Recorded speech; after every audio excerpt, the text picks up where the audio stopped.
नमस्कार दोस्तों, आप सबों का स्वागत है। क्लास 10 सामाजिक विज्ञान में बार बार पूछे जाने वाला ऑब्जेक्टिव क्वेश्चन। यह सभी प्रश्न बिहार बोर्ड मैट्रिक फाइनल परीक्षा सामाजिक विज्ञान में बार बार पूछे गए हैं। तो देखिए, पहला प्रश्न देख रहे हैं आप।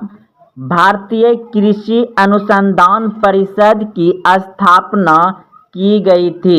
भारतीय कृषि अनुसंधान परिषद की स्थापना की गई थी 23 मई 1929 को दिल्ली में। रबी फसल की बुआई रबी फसल की बुआई कब होती है? रबी फसल की बुआई कब होती है? अक्टूबर नवंबर में होती है।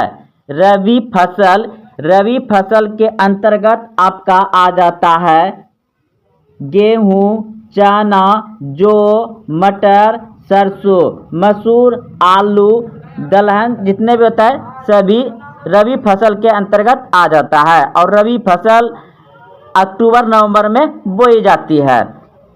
रबी फसल की कटाई। अब रबी फसल जब अक्टूबर नवंबर में बुनी जाती है तो उसका कटाई कब होती होगी? तो मार्च अप्रैल में।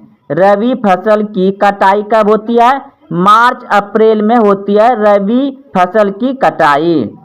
खरीफ फसल की बुआई खरीफ फसल की बुआई जून जुलाई में होती है। खरीफ फसल की बुआई जून जुलाई में होती है।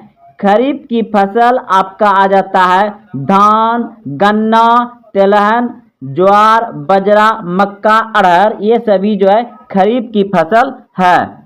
खरीफ की फसल खरीफ की फसल कब काटी जाती है?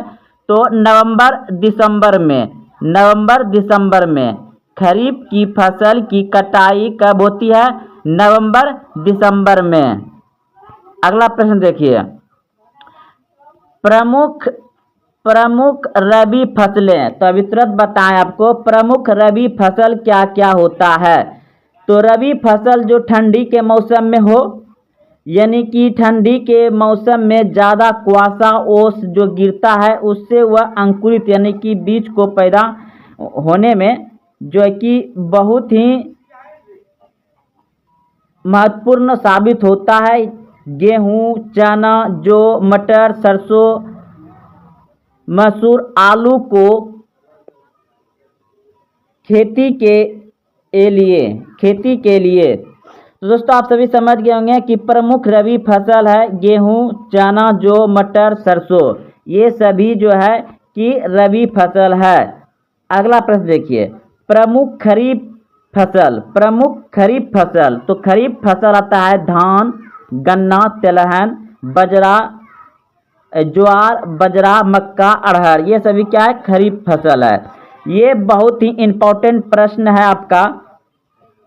नगदी फसल जो होता है जो कि तुरंत काटाई के बाद 1-2 दिन के अंदर वह पूरा बिक जाता है।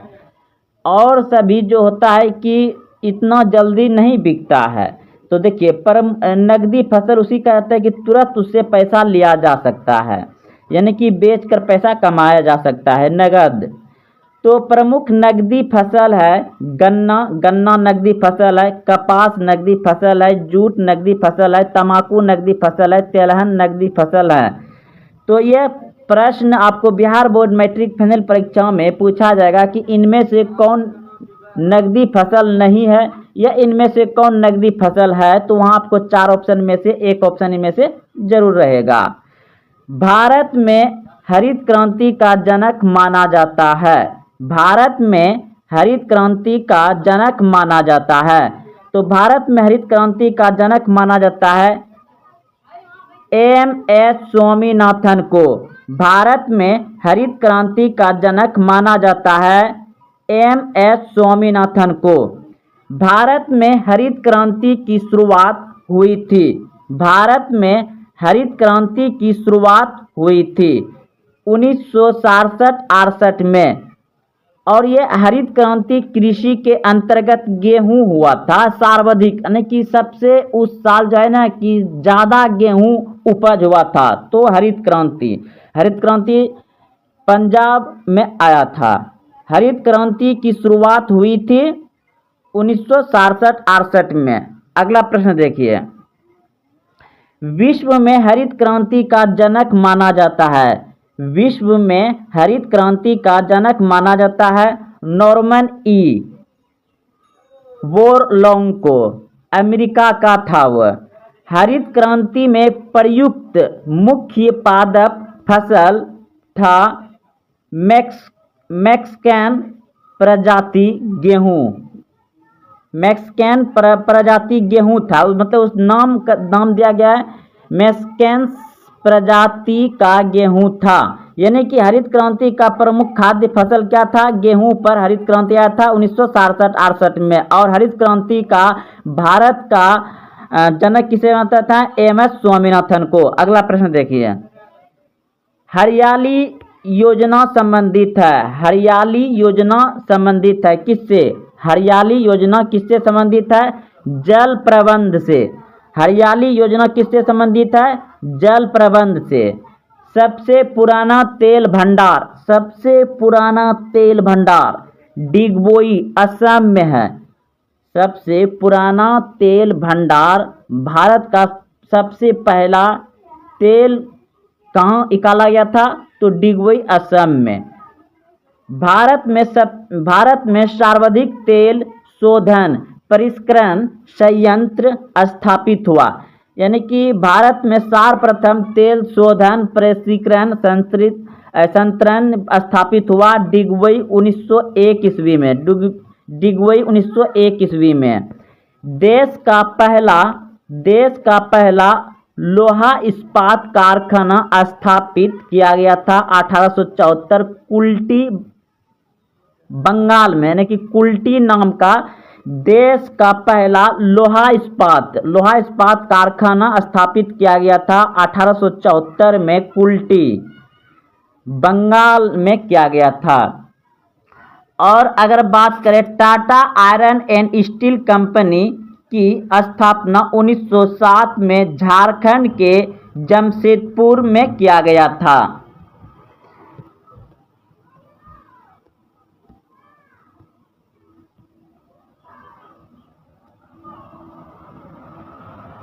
सूती वस्त्रों की राजधानी कहलाता है। सूती वस्त्र की राजधानी कहलाता है। सूती वस्त्रों की राजधानी कहलाता है मुंबई। उत्तर भारत का मैनचेस्टर, उत्तर भारत का मैनचेस्टर कानपुर। दक्षिण भारत का मैनचेस्टर, दक्षिण भारत का मैनचेस्टर कोयम्बटूर। भारत का बोस्टन कहलाता है, भारत का बोस्टन कहलाता है अहमदाबाद। सोने का रेशा कहा जाता है, सोने का रेशा कहा जाता है जूट को। सोने का रेशा किसे कहता है? जूट को। जूट यानी पहले बहुत पुराने वाले अल्लू जो आते थे, जूट मतलब जूट जो है ये सबसे ज़्यादा अभी पश्चिम बंगाल में होता है। अगला प्रश्न देखिए, यह चीनी बोरा। भारत का प्रथम राष्ट्रीय उद्यान, भारत का प्रथम राष्ट्रीय उद्यान जिम कॉर्बेट राष्ट्रीय पार्क उत्तराखंड में है। जिम कॉर्बेट राष्ट्रीय उद्यान की स्थापना 1936 में, पुराना नाम हेली नेशनल पार्क। भारत के पड़ोसी देशों की संख्या 9 है। याद रखिए, अगर आपको पूछा जाए कि भारत के पड़ोसी देशों की संख्या कितनी है? 9 है, जिसमें 7 स्थलीय है। अगर आपको पूछा जाए कि भारत देश की स्थलीय सीमा से लगने वाले देशों की संख्या कितनी है, तो 7 है जो स्थलीय सीमा से लगता है। और अगर पूछा जाए कि भारत देश के साथ जलीय सीमा से कितने देश लगा है, तो 2 देश जलीय सीमा से लगे हैं। यानी कि भारत देश के पड़ोसी देशों की संख्या 9 है, जिसमें से कि 7 स्थलीय है और 2 जलीय सीमा से लगे हैं। तीन देश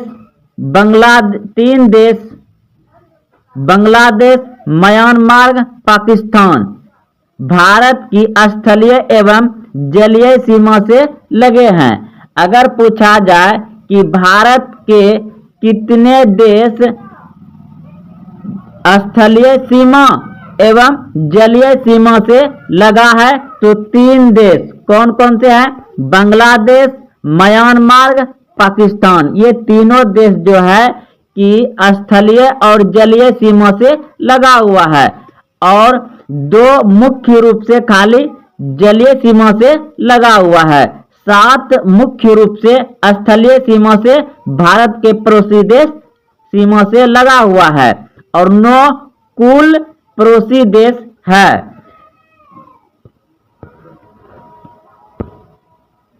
भारत के स्थलीय सीमा से लगे 7 देश है: पाकिस्तान, अफगानिस्तान, चीन, नेपाल, भूटान, म्यांमार तथा बांग्लादेश।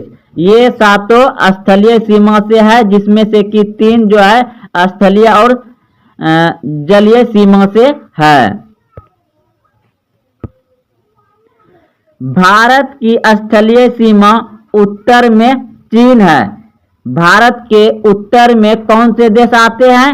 चीन देश आते हैं एवं नेपाल, उत्तर पश्चिम में अफगानिस्तान आते हैं। उत्तर पश्चिम में अफगानिस्तान आते हैं।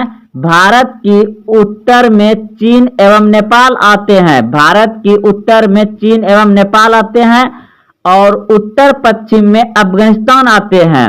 पश्चिम में पाकिस्तान आते हैं। भारत के किस दिशा में पाकिस्तान देश है? तो पश्चिम में। पूर्व में बांग्लादेश, पूरब में बांग्लादेश एवं म्यांमार है। भारत के पूरब में कौन से देश आते हैं? तो 2 देश आते हैं, बांग्लादेश और म्यांमार तथा उत्तर पूर्व में भूटान से मिलती है। उत्तर पूर्व में भूटान देश आता है।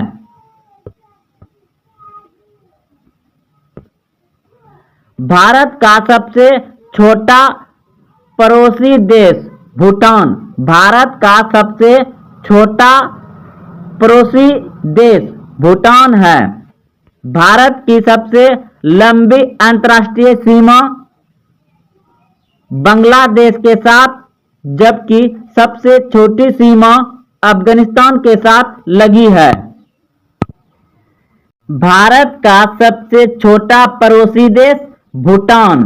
भारत की सबसे लंबी अंतर्राष्ट्रीय सीमा से लगने वाला देश बांग्लादेश, जबकि सबसे छोटी सीमा लगता है अफगानिस्तान के साथ। भारत के किस देश के साथ सबसे छोटी सीमा रेखा बनाती है? अफगानिस्तान के साथ।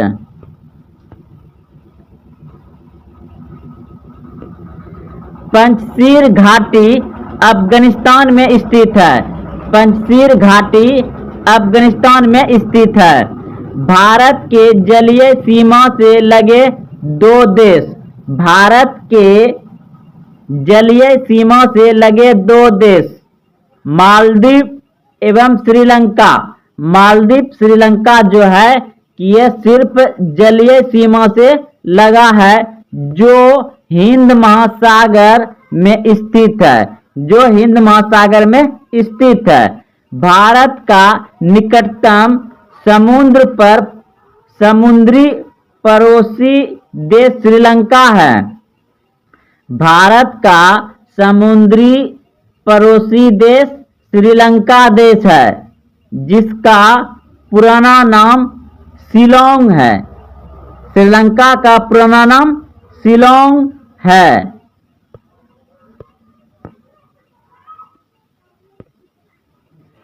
पाक जल संधि व मन्नार की खाड़ी तमिलनाडु भारत को श्रीलंका से अलग करता है। भारत को श्रीलंका से अलग करता है पाक जल संधि मन्नार की खाड़ी। श्रीलंका रत्नों का द्वीप, पूर्वी समुद्र की सोमानी तथा भारत की चाय बंधु कहलाता है। चाय बूंद कहलाता है। श्रीलंका के बाद भारत का दूसरा निकटतम समुद्री पड़ोसी देश इंडोनेशिया है। श्रीलंका के बाद दूसरा समुद्री पड़ोसी देश इंडोनेशिया है, जो निकोबार द्वीप समूह के ग्रेट निकोबार में स्थित है। भारत के कुल 16 राज्य तथा 2 केंद्रशासित प्रदेश जम्मू कश्मीर एवं लद्दाख पड़ोसी देशों की सीमा से लगे हैं। यानी कि भारत का टोटल 16 राज्य जो है कि दूसरे देश से लगा हुआ है। और केंद्र शासित में पूछा जाए तो जम्मू कश्मीर और लद्दाख।